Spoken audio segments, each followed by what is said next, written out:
Welcome to the World United. Welcome to the World United. Whatever we do right now, technologies or not, are powering our future reality.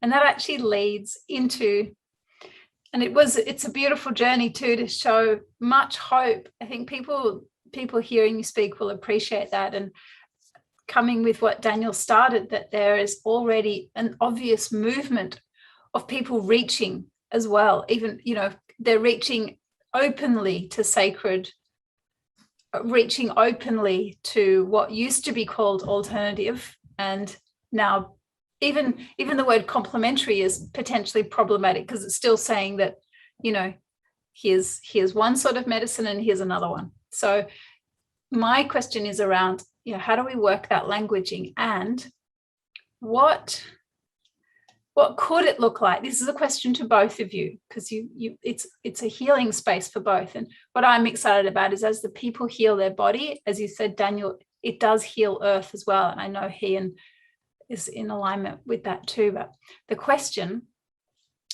what could it look like if we change the healthcare system around to keeping people healthy rather than dealing with the aftermath of ill health? And obviously that's a question that it doesn't necessarily fit in a time frame.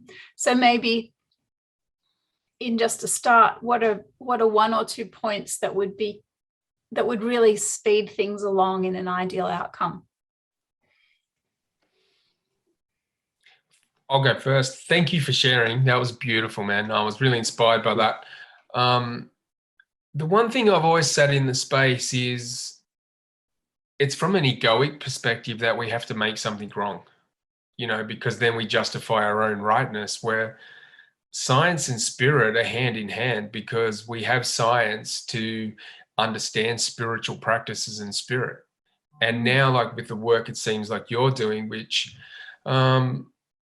is really inspiring actually, because my sort of opinion is the medical model has lost their way of healing. They don't know how to connect to heart through virtue of love and light. It's all knowledge and mental based instead of a feeling center, because these beings of light and vibration that we talk of as we are, I see illnesses manifest such as cancer and stuff, not in the physical realm. I see that in their energy bodies, and that's what I heal, and take that to a point where I bring the body back into homeostasis for them to heal themselves. Because we can sit here in an egoic space and say, oh, I'm this wonderful healer, blah, blah, blah. But it's the person who heals themselves. But we just have to clear up the energy. And I think around things like cancer and stuff, we can't just cut out the physical matter. The root cause of the issue is still in the energy bodies. And this is where it's many pathways to the same destination, obviously. And with the work you guys are doing in science, you're trying to understand that at a different angle than that's been put out before. So what does it look like for the future? That's my dream, really, to have basically medicine, spiritual, and practices hand in hand, walking together in an integrative practice. Because some of the stuff science does in medicine, in particular, the medical model healing, is rock star kind of stuff. Like when we're cutting things out and changing body parts and blah, blah, blah, really like rock star stuff. And I'll talk of one experience in particular I had. I don't want to go too much into it because it was a client. It was a 12-year-old boy who was paralyzed. And he had basically a hematoma appear on his spine.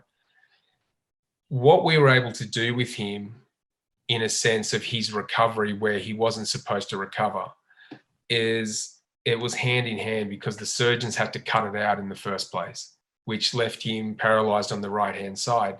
Then me being able to do the energy work in the bodies and bringing back power of the soul put him into the space of homeostasis, where he did not believe for 1 minute that this was his prognosis. And he was basically like, there's no way I'm in here for Christmas, where they were like, you're in here for 6 months to recover, blah, blah, blah. And after I did it, my spirit guide was like, this guy will leave on, the 10th of November or something like that before Christmas. And it was probably 4 weeks later or something, because he had to learn physio to walk again. And I think on the 10th, they said you can go home in 2 days. It was that like precise, but it was almost the true Holy Trinity of science, spirit, and the divine consciousness of this human being to go bang. And that was one thing too with my paralysis. For 8 days, they told me, this is what's happening. You're never going to have bladder control, bowel control, sexual function. You're never going to walk. And I just sat there, and in that story, what had happened with the fracturing of the spine and all that, the lower chakra shut down and pushed my consciousness out of my body, and my awareness sat up in the quantum field or the unified field, whatever you want to call it, where I knew everything was going to be okay. And I could manifest the outcome of, no, I'm going to walk again. I didn't know how, and I didn't know how it was going to happen, but I pictured it happening from day one. And not one time did I ever say, I'll never walk again. And I never took that energy on. And then it happened. And it was like, bang, come into the body. The soul has the potential to heal. Bang, bang, bang.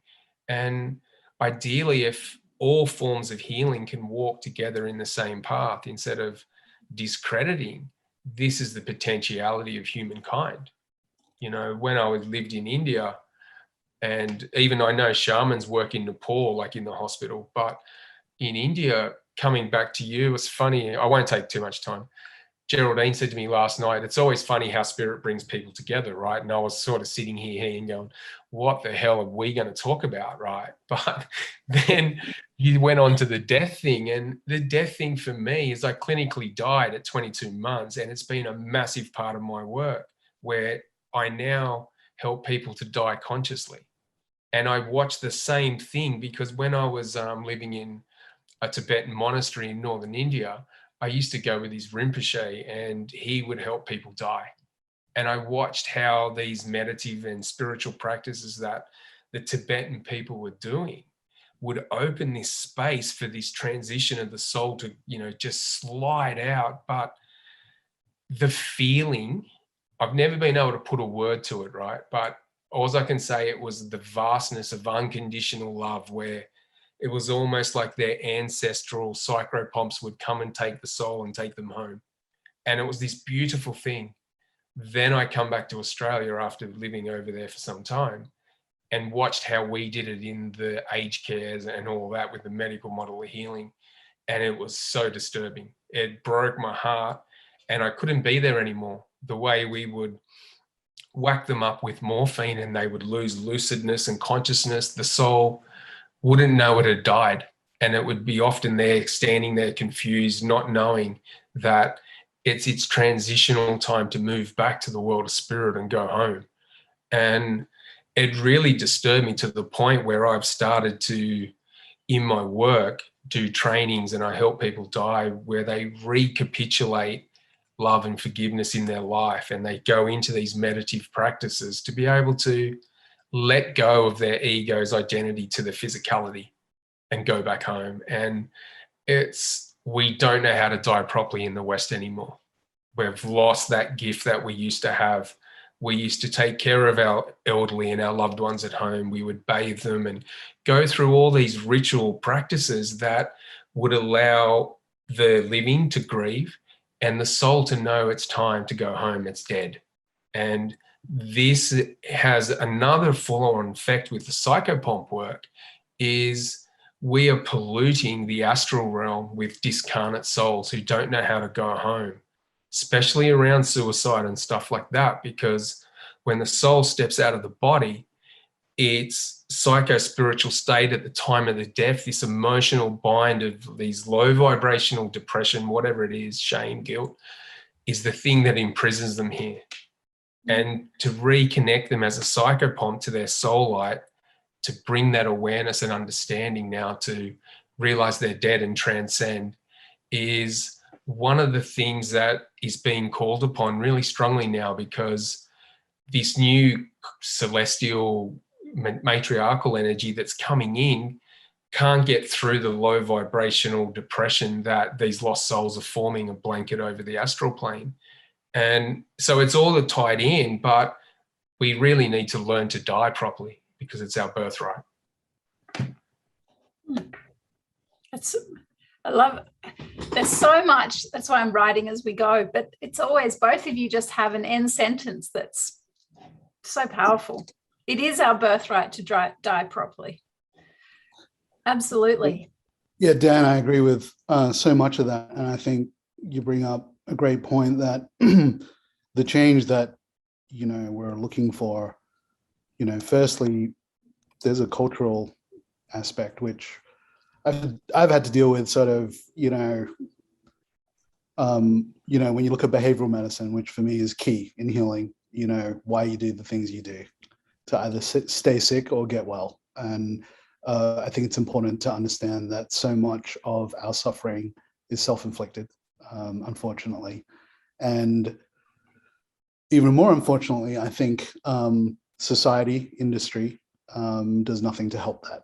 And so, Mia, if you're asking sort of, how do we bring a, wholer way of healing, a more connected way of healing, and have results on a large scale, it's a very complicated question. I know so I think the first thing is no one can do it alone. And so anyone who's passionate about it through meetings such as this, through inspiring people such as Dan and the many other people at this conference, we have to keep doing the work that we're doing, because mass society, mass culture, mass industry does so much to perpetuate, illness and sickness, and does nothing to empower people. And so whether it's basic 3D world things like nutrition, access, they're all things, if you're constantly disempowered by a state of poor health because you can't afford decent food, because you don't have any time because you're working 3 jobs or whatever,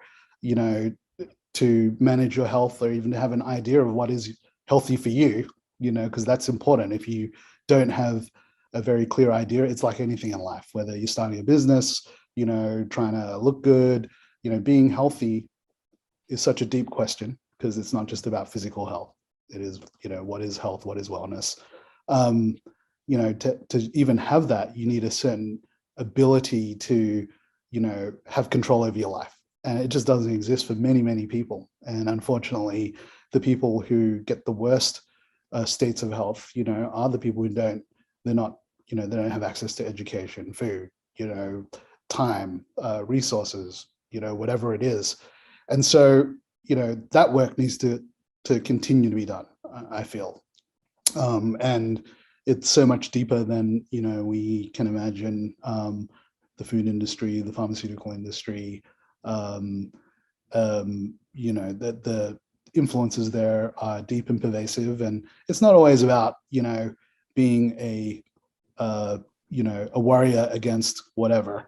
There's intelligent business, there's ways, and that's the other part of, what we're trying to do is to understand, there are certain forces that make things happen in the world, and to try and be intelligent. And ancient wisdom teaches this as well, that, there's never a right or a wrong, there's harmony or disharmony. There's never a right answer for a given question. It's when you look at the context and the relationships and how it all fits in. So, you can do whatever you want, and I, when I was in grad school, I met quite a few professors who were special witnesses against pharma, suppressing evidence and doing all kinds of crazy stuff. But, what if you could tap into that world and that mechanism and bring, a biophotonic camera through a medical device pathway, get it approved because, you got the right groups and forces and, things together to allow this new thing, which threatens everyone else, to have a chance, to apply wisdom, to apply not just wisdom, but you also need resources, and you kind of got to push it through. And you're not going to win every time, but, to be able to start changing the different, both culture, which is like the internal world of society, and then business and industry, which is kind of like, the body of society. I think, it's really important for people like us to stick together and to organize and to, become efficient in supporting the right things. It took me a long time to get out of, everything's really messed up. The world is screwed. Medicine and healthcare is just this disgusting industry that, creates sickness way more than it takes it away, to, okay, well, how can we actually create change? And it happens on so many different levels, way outside the scope of the very little time we have left. But I would say that, find out what you're good at, wherever you are, whether you're a company or a person. What's your passion? And how does that align to a vision of healing? And then, go meet other people and stick to it. And you have to be healthy yourself, and you have to, learn and realize some of these, ancient, wisdoms in your life. But, as long as we keep rowing in the same direction and be very clear about where we're trying to go, I have no doubts that it's going to happen sooner or later. We love having no doubts. And my final question, this sort of ties it into a timeline as well, because it says, what suggestions would you give a parent, and it's got in brackets, assuming that they asked and really wanted to know, what they could do in terms of bringing up their child to maximize wellness. Now, wellness can be as encompassing as you like, and say that you've got 5 minutes with this parent, they're a new parent. I actually got asked this question the other day, which is why I'm asking it. It's hard. It makes me vulnerable. You have to ask my 17-year-old what she thinks. But, there's so many things that you could say to that, I think. And it's different for every family, every child. But I don't know. I mean, it's a deep question. If I had to say maybe one thing, it is, helping a child have a healthy, attitude or way of dealing with life, of dealing with challenges, of, forming an idea of where they want to be, helping them understand that anything is possible, but it does take work and determination and, strength and willpower and being able to face adversity and all of these things that, none of us ever really want to go through the school of hard knocks to learn. But I think, having children of my own, and also having had to help many people through illness, I did probably a year of pediatric surgery, which was both amazing and heartbreaking. But, it is empowering children as they grow, because they get most of their ability to deal with adversity and challenges in life from obviously parents and family.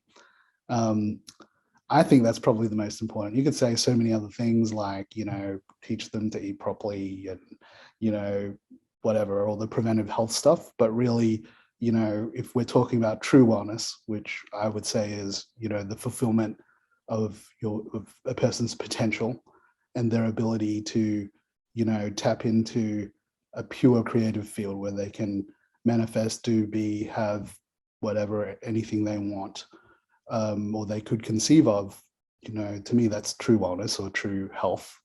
An experience of health and wellness is to be fulfilled and happy, and also obviously not to have your body fail on you, anytime soon, is to, try and pass on a healthy, adaptive way of, knowing who they are and what their purpose is in life, and empowering them to go there. So that's not a very medical answer, but that's what I got. That is a beautifully medical answer, because as we said, that's a foundation to good health. So I appreciate that. And Daniel, what would you answer if you had a parent ask you that? So this is something that we deal with now, because I've got 2 little girls, and one's 6 and one's 3. And my answer to that is going to be a wonderfully spiritual answer, a different sort of angle into it. And I always say the energy of know thyself. They have to know who they are, because this is the great disconnect from such a young age. They're often made wrong. And I have got the blessing to have my oldest daughter, who's probably going to be my greatest teacher in life. And she is very spiritually awakened, like to the point where she remembers being in the spirit world before she was born. And she tells us things that are often very confronting. And knowing the psychic gifts and the clairvoyant gifts that she's already developing at such a young age, it's her to be able to deal with the empathetic vibrations that she's feeling from others all the time, because unfortunately our world is a world of suffering, and we see people, putting out this energy all the time, but not to make her wrong. I know for myself, when I was young, I would often talk about the spirits at the end of my bed and things like that. And then, you were told, don't be silly, go back to bed, that kind of thing. So in your consciousness, it gets tweaked and twisted and made wrong, where with her sense of identity stepping into that power and knowing who she truly is, health and well-being is a secondary thing from that. We don't want her to fit into the norm of society. We want her to fit in the norm of her. And with that comes knowing the self, the power to be, this is me. And that's what we need at the moment, to understand each other better, because we look at things so woundly tied in our own ego and our own perception that we look outside ourselves and make other things wrong, or other people wrong, or other belief structures wrong. That self-assurance of identity is the key, I think, to know yourself, and then power and health and well-being follow. And as Ian said about food and all that, they're just the givens. You put rubbish in your body falls apart. And this is where I just think I'm actually recently being guided to develop a training for kids, because it somewhat ironically, last year in the World United thing, Dr. Yugandhar asked me a question about how do we change the consciousness of the planet? And I went into a space where I knew what he wanted me to say. We meditate, we heal, blah, blah, blah, all that. And I just blurted out, we wait for the old people to die and we work on the kids and raise them this way, right? And I was like, oh, holy crap, where did that come from? Type of, can't believe I said it. Then I didn't think about it till just in recent. And then I was like, that was a message from spirit. We have to train the kids the old way and raise them the old way. And it's like, so now I'm focusing on not just training adults like I do around the world with the college and all that, but focusing on practices for kids to grow up so they don't need to experience the life crisis of illness, of cancer, of falling off a balcony, please, come on. Who needs that? Where in indigenous cultures and shamanic cultures, these vibrations of awakened ones are recognized by the elders and the shamans of the community, and then they're guided and raised. We in the West lack that. We lose our sense of spirit when our conscious mind takes over at like 7 or 8, and we start to take on blind faith and belief structures from the paradigm. But it's about them knowing, you're a little spiritual soul who's doing this. This is your time to create. Then they don't just have well-being, but our community does too. So that's how I would sort of look at it. I certainly see the parallels in both what you said as well. And I can see, as you coined the phrase, the new sort of Holy Trinity in this, with science, spirit, and consciousness walking together. And really what we were talking about there, I guess how we say that we would advise a young person, we would advise ourselves as well. And I think that came up as well earlier in both of your talks around death and the dying, whether it be the death of the whole body and the questions that are asked, the relationships to family, the relationships to self, how much was done or not done, but also, and as Ian said, there's being there for the moment of many people's death and seeing the reality of that. And Daniel, as you shared, when people are on their healing process, to ask that of themselves while they're alive, to allow a piece of them to be dismembered and die and no longer need to be there as an influence. So in closing, I know I said that was the last question, but in closing, because it's around, I just thought we've gone to children, so we may as well go to death to finish. This right now, especially as the talks that have come up from this morning, there was a lot about, there's a lot of things shaking, moving apart, structures are breaking down. There is a death of old ways. But within that, and as has been said, there is sometimes unrest during that. So how to feel the comfort in the unrest. And it was making me think of what you shared. You know, there's the process where you create a safe space so the soul knows it's transitioning. Do you see that there's a role in that mindset? And again, this would be for both of you, because I know he and you've definitely practiced in this area as well. Is there a role in that idea of how we respectfully allow our birthright of a conscious death when we leave? Is there a time now where we can allow a space, a conscious space for the death of old structures, rather than trying to not just hang on to them, but also say they're bad? Do you see any transition parallel that we could bring into play here? Just say the last bit again, Mia. Yeah, it's when we look at the body and letting the body consciously die. That's a beautiful thing, as we said. There's a nice way to set that up so it can happen. All the talks I had this morning, or a lot of them, were about systems that are dying, whether they be banks or they be structures or governments or ways we used to do things. That there is a crumbling of systems. And I hadn't thought it until I was listening to you both, that maybe there's more a respectful way to allow things to crumble as well, because that too is their death process, a death process of say an antiquated education system. Is there a way that we can change our perspective and be more respectful and allow a transition for those? Interesting question. I think, when systems crumble, like banking's, I don't know if it's crumbled, and it's not really, it just doesn't work for most of the people in the world. I don't want to go into totally random areas, but I think that,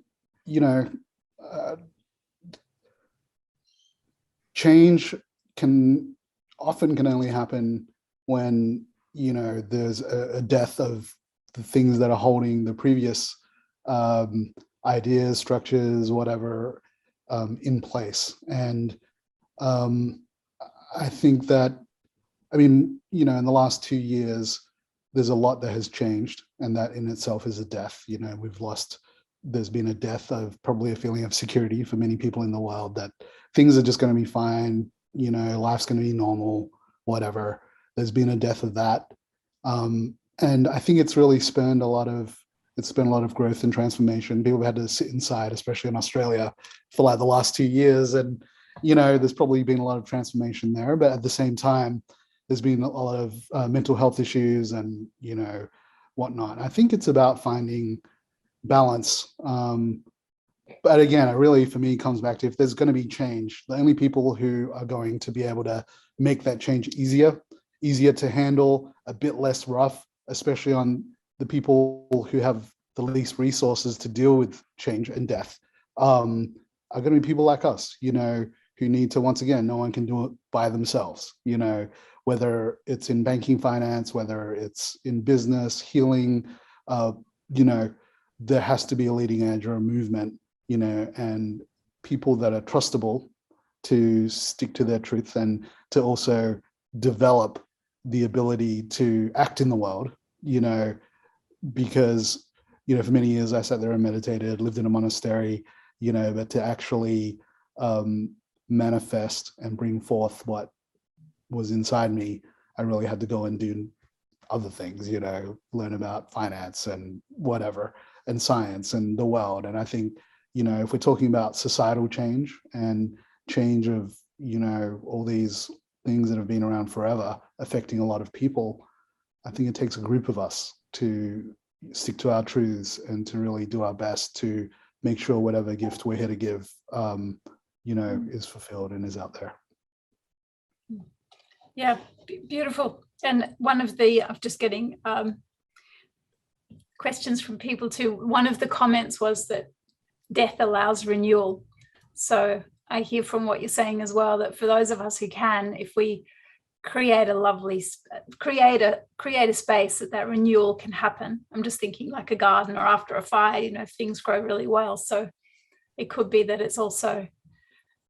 Yeah, I think that's true. Although, because I've experienced it in medicine where, it's like sometimes it's too rough and the effects, the after effects do not allow healthy, quick, rapid renewal, right? And I think when you're talking about how do we more respectfully facilitate change, it is to think about things like that, where, for instance, in medicine, you might say someone getting sick will make them change. They have to deal with a lot of stuff in their life, so on and so forth. So in one sense, maybe it's good that they went through that health crisis, but sometimes if it's too hard, too fast, too intense, they might be sick and disabled and fatigued for like the next 10 years or the rest of their lives. That same thing can happen in societies as well if, things change too fast. And, again, I think, there has to be, groups and people and leaders really that are there to make sure that death or change, happens in a way where on the other side, the renewal, the healing, whatever you want to call it, the transformation, can actually happen. And it's not delayed or, everyone was so deeply affected in a bad way by the death, the change, the transition, that it's going to take them decades to recover. That's just sort of an intuitive response, but, I'll think about it and maybe write a blog or something. There's definitely examples in medicine where, things change, but it wasn't a harmonious death and passing. It was traumatic. Yeah, wonderful. Yeah, and just to add on to that, the thing that come through for me really strongly from my guides and stuff like that was permanence versus impermanence. And this is not a death like the renewal aspect, it's just change of state. And it's not a finality, but we see death as a finality because of our attachment to our physicality. We don't see this lifetime is like a blink of an eye in our existence as a soul. So it's the same with all these, whether you want to call them patriarchal systems that are no longer finding a place in the world, they'll always find a place, but they have to have a renewal in a new way they do things because the old way is not serving us anymore. So these systems have to change. And we've kind of seen it over time with little bits, especially in like religion and clergy abuse, there's changing there. Then we're seeing it in banking, and medicine now is going through a massive transformation. And, whether they handle this properly or really, improper is going to see how much trust is left over at the end of like things like this renewal. But it's not to say it's going to be a finality of death and we're never going to have that again. It just has to be reborn with a new consciousness and a new way.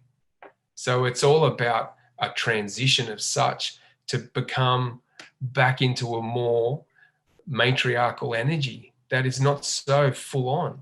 And everything in this world, celestial, planetary, us, and the systems are all going through this together. And if we sit in a space where we are not grounded and centered, the chaos is going to take over, so we need to come back to centeredness and see how we can evolve things to do things better, because that's what humanity wants and needs. I had no words to add to that. That was completely summing up where we are and what to do. And it is what humanity needs. And going from the big perspective that indeed we're working in a galactic system and it's all happening. So stay centered, which is beautiful. I really appreciated having the pleasure to listen to you both, Daniel and Ian. And I know this will be watched many times, and there is so much wisdom within it and sharing.